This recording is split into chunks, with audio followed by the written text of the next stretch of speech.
Os empresários de Pedro, Márcio Gilguini e Gustavo Barros, e o pai do jogador, Marcos, se reuniram com Marcos Braz e Bruno Spindel no início da noite desta segunda-feira, no Ninho do Urubu. Após o encontro, o vice de futebol seguiu para a casa do atacante, onde conversou com o atleta e familiares. Depois das duas reuniões, as partes definiram que o jogador voltará aos treinos nesta terça. Não houve debate sobre punições a Pedro pela ausência na atividade desta segunda.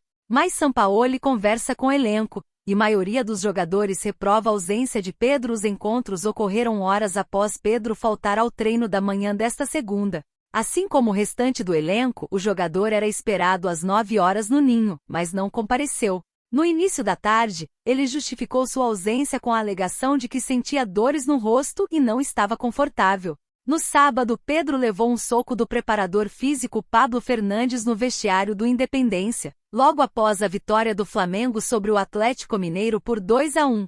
Durante o segundo tempo, o atacante se recusou a continuar o aquecimento depois das entradas de Luiz Araújo e Everton Cebolinha. Mas Zenit pede Pedro ou Vitor Hugo para liberar o Wendel, mas Flamengo recusa e vê Napoli entrar na briga.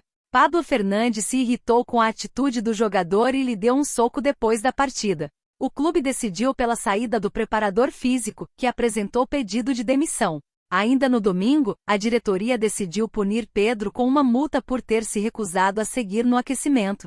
Nesta segunda, o atacante surpreendeu os dirigentes ao não ir ao treino.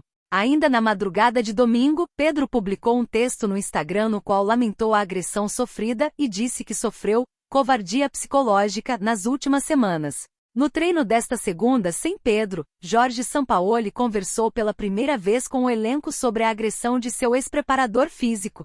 O papo durou alguns minutos e trouxe à tona o posicionamento dos jogadores a respeito do assunto. Repudiaram a atitude de Pablo Fernandes e aprovaram a manutenção de Sampaoli no cargo. O elenco separou a situação e não viu motivo para que o argentino também fosse demitido por uma atitude que partiu de outro membro da comissão técnica.